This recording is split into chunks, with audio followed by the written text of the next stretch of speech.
Pessoal, vamos lá então começar a construir as medidas. Então, a gente fez aqui, eu demonstrei, né, aqui como você pode construir algum dashboard, algum relatório, uma página de informações, mesmo sem criar medidas, mas vamos criar. A gente vai precisar criar, inclusive, para poder comparar essas informações e chegar no objetivo final, que é o projeto que a gente quer construir aqui, o template Neon. Então, a primeira medida que nós vamos construir é a medida de contratações. Por quê? Eu quero saber quantas contratações eu fiz. E aqui a gente tem várias maneiras de fazer isso. Por exemplo, eu poderia contar as matrículas e aí cada matrícula uma contratação. Eu poderia contar as linhas e aí cada linha também é uma contratação. Então tem N maneiras de fazer esse cálculo. Eu vou escolher fazer contando as linhas. Então, na tabela F funcionários, eu vou clicar aqui na reticências ou botão direito, nova medida, e vou chamar aqui de contratações. Essa medida vai ser uma count rows da minha tabela F funcionários. Um enter, trago para cá, ó, 859 contratações. Alexandre, por que 858 aqui? Porque aqui a gente tem 859 linhas, mas tem uma linha em que tem uma matrícula repetida, tá? Porque entre duas empresas a matrícula se repete, beleza? Então são 859 linhas. Se eu contar as matrículas, por exemplo, se eu vier aqui e fizer outra medida, antes vamos só fazer aquela nossa tabela de medidas, uma boa prática, né? Geralmente quando a gente está construindo as medidas, você pode organizar elas aqui mesmo, dentro da tabela que você estiver usando como base, ou você pode criar uma tabela aqui, ó, vir aqui em inserir dados, e você vai criar uma medida. Tem gente que bota assim, ó, underline medidas, tem gente que bota a medidas, então fica a critério de vocês aí também.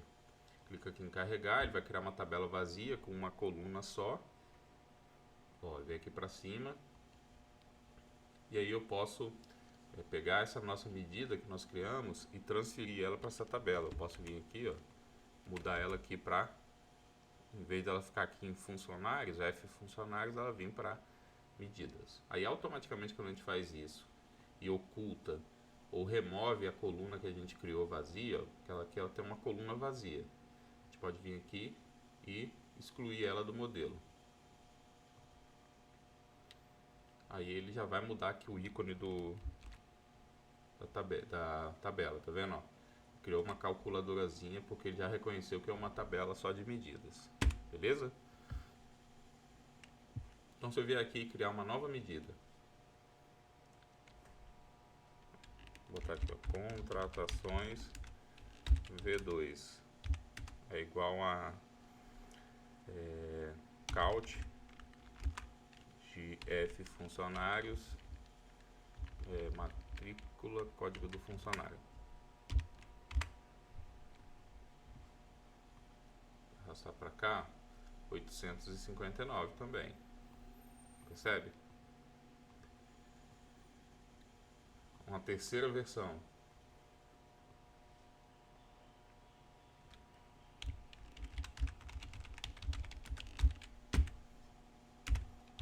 Distinct count F funcionários matrícula. Essa vai dar diferente. Por que vai dar diferente? Tá vendo? Porque a matrícula se repete. E aí nesses casos, quando vocês forem implementar projetos como esse em grupos de empresas, digamos que você pegou um cliente que é um escritório de contabilidade. Aí ele vai ter lá, sei lá, 20, 30, 200, 1000 empresas. Você criou o projeto para eles e está fazendo a contagem ali das contratações, só que a matrícula, quando passa da empresa 1 para a empresa 2, ela pode voltar a existir. Então tem uma matrícula 1604 na empresa 1, depois eu tenho a matrícula 1604 na empresa 2. Então, digamos que eu tivesse aqui, né, uma matrícula na empresa 1, eu tivesse a matrícula 1604, depois na empresa 2 eu também tenho a matrícula 1604. Nesse caso, quando eu usar aqui a contratações, ele vai me trazer duas matrículas. Quando eu usar a contratações V2, ele também vai trazer duas matrículas, porque aqui ó, ele está contando linhas, então tem duas linhas, correto? Aqui eu estou contando o número de matrículas, também tenho duas matrículas, não importa se é igual ou não, são duas matrículas. Aqui na versão 3 a gente está contando só a ocorrência distinta dessa informação, no caso da matrícula. Então ele vai olhar e falar, opa, 1604, existem duas ocorrências, mas exclusiva, inédita, única, só tem uma. E ele vai trazer só uma matrícula, é isso a diferença que acontece aqui. Então, dependendo do cenário, você vai escolher qual das versões você vai utilizar. Se você precisar usar a Distinct Count e tiver um cenário multi-empresas, aí você faz o que? Você junta essas duas informações aqui e cria um índice novo. Então, na maioria dos projetos que eu implanto que tem esse cenário, eu junto essas duas informações, então eu passo a ter um índice mais ou menos assim, 1-1604. Oh, ficou errado, né? 2-1604. Que aí, mesmo que a matrícula seja repetida, com esse índice único, quando eu fizer a Distinct Count aqui, ele vai considerar como uma matrícula diferente e vai bater com 859 aqui, beleza? Então, primeira medida que nós vamos usar é a contratações, e nós vamos usar aqui a Distinct Count. Não pode ser porque a gente está usando a matrícula, e aí eu vou perder um funcionário. Então nós vamos usar aqui a Count Rows da tabela F funcionários, beleza?